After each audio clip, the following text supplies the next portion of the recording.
Yoga and onion. Shama cured of snake bite, cholera ordinance broken, ordeal of Guru Bhakti. Preliminary. Really, this jiva, that is human soul, transcends the three qualities, that is sattva, rajas, and tamas.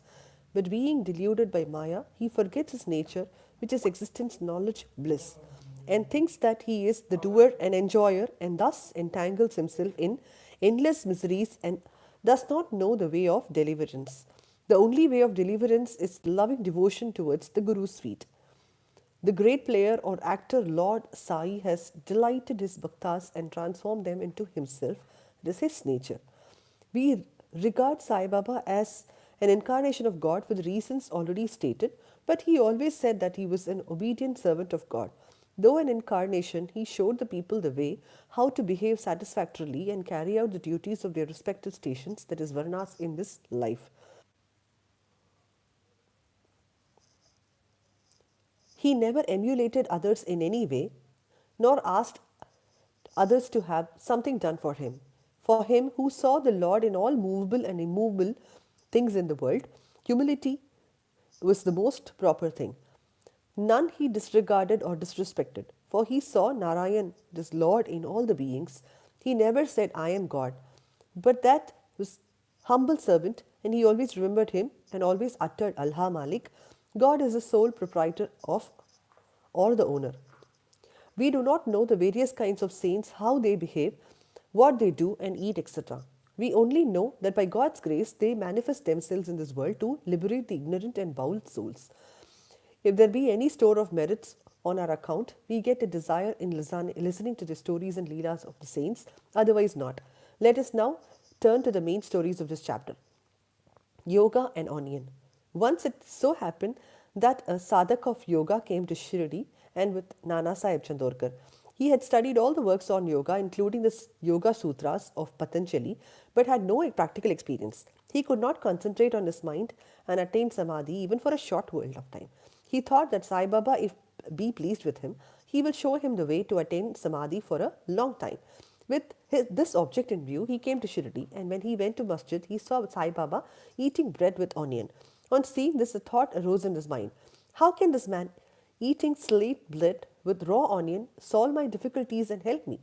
Sai Baba read his mind and said to Nana Sahib, Oh Nana, he who has the power to digest onion should eat it and none else. Hearing this remark, the yogi was wonderstruck, and when he fell at Baba's feet with complete surrender. With pure and open mind, he asked his difficulties and got their solution from Baba. That by stated, he got satisfied and happy, and he left Shirdi with Baba's udi and blessings. Shama cured of snake bite. Before Hematpan begins the story, he says about the jiva that it can be very well compared with a parrot, and that they both are bound, one in the body and other in the cage. Both think that their present bound state is good for them. It is only when a helper, that is Guru, comes and by God's grace open their eyes and liberates them from their bondage, that their eyes are open to a greater and larger life, compared to which their former limited life is nothing. In the last chapter, it was shown how Baba anticipated the calamity that was to befall on Mirikar and rescued him from it. Now, let the readers hear the story of grander than that. Once Shama was bitten by a poisonous snake. His little finger of the hand was stung and the poison began to spread into his body. The pain was also severe, and Shama thought that he was pass off very soon. His friend wanted him to take him to God Vithoba, where such cases were often sent, but Shama ran to masjid to his Vithoba, that is Sai Baba. When Sai Baba saw him, he began to scold and abuse. He got enraged and said, Ho Vile Bathur Diya, priest, do not climb up. Beware if you do so. Then roared, Go, get away, come down. Seeing Baba with wrath, Shama was greatly puzzled and disappointed. He thought that masjid was his home and Sai Baba his sole refugee. But if he was driven away like this, where would he go? He lost all the hope of life and kept silent. After a time, Baba came to normal and calm when Shama went up and sat near.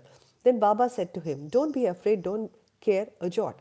The merciful fakir will save you. Go and sit quiet at home, do not go out, believe in me and remain fearless and have no anxiety. Then he sat at home. Immediately afterwards, Baba sent Tatya Patil and Kaka Sahib Dikshit to him with instructions to the effect that he should not eat what he liked, he should move in the home, but should never lie down and sleep. Needless to say that these instructions were acted upon, and Shama got all right in a short while of time. The only thing to be remembered in the connection is this: the words of Baba, or the 5 syllabled mantra, that is, go, get away, come down, were not addressed to Shama as it apparently looked, but they were direct order to the snake and its poison to not go up and circulate through Shama's body. Like others well versed in Mantra Shastra, he had not to use any incantation, charged rice or water, etc. His words were only most efficacious in saving the life of Shama. Anyone hearing the story and other similar ones will beget firm faith in feet of Sai Baba, and the only way to cross the ocean of Maya is to remember ever the feet of Baba in the heart. Cholera epidemic. Once cholera was raging virulently in Shirdi. The residents were much frightened and they stopped all communication with the outside people. The panchas of the village assembled together and decided upon 2 ordinances as a remedy to check and put down the epidemic. They were, that is, number 1, fuel cart should be allowed to come to the village. Number 2, no goat should be killed there. If anybody disobeyed these ordinances, they were to be fined by village authorities and panchas. Baba knew that all this was mere superstition, and therefore he cared 2 pence for the cholera ordinances. While the ordinances were in force, a fuel cart came there and wanted to enter the village. Everybody knew that there was dearth of fuel in the village. Still, the people began to drive away the fuel cart. Baba came to know of this. He came to the spot and asked the cartman to take the fuel cart to the masjid. None dared to raise his voice against this action of Baba. He wanted fuel for his duni, and also he purchased it. Like an Agnihorti keeping his sacred fire alive throughout his life, Baba kept his duni ever burning all day and night. And for this, he always stocked fuel. Baba's home, that is, the masjid, was free and open to all. It had no lock and key, and some poor people removed some food from there for their use. Baba did not grumble about this.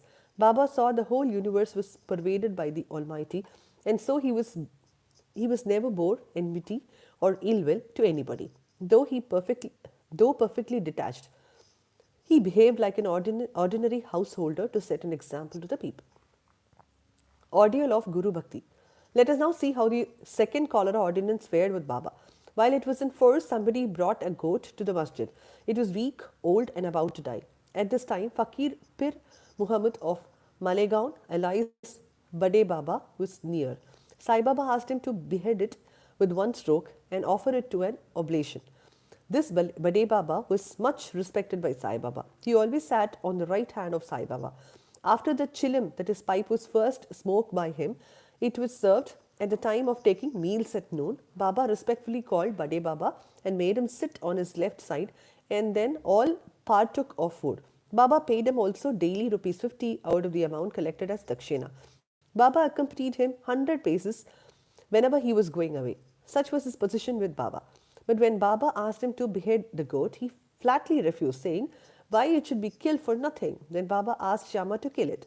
He went to Radha Krishna Mai and brought a knife from her and placed it before Baba. Knowing the purpose for which the knife was taken, he recalled it. Then Shama went to bring another knife but stayed in the Vada and did not return soon. Then came the turn of Kaka Sahib Dikshit. He was good gold, no doubt, but he had to be tested. Baba asked him to get a knife and kill the goat. He went to Sate's Vada and returned with a knife. He was ready to kill at Baba's wedding. He was born in a pure Brahmin family and never in his life knew killing. Though quite averse to do any act of violence, he made himself bold to kill the goat. All the people wondered to see the Bade Baba. A Mohammedan was unwilling to kill it, while this pure Brahmin was making preparations to do so. He tightened his dhotar and with a semi-circular motion raised his hand and the knife and looked at Baba for the final signal. Baba said, "What are you thinking of? Go on, strike." Then when the hand was just about to come down, Baba said, "Stop. How cruel you are.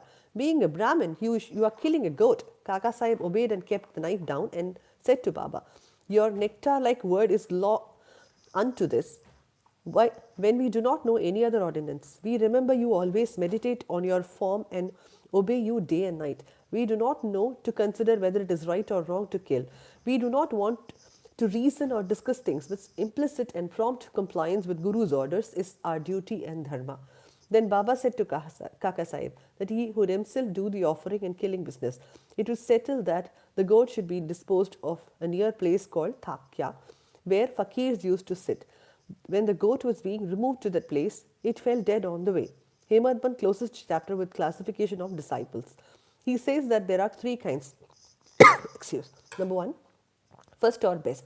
Number two, second or middling. Third, ordinary. The best of the disciples are those who guess what their gurus want and immediately carry it out and serve them without waiting for an order from them.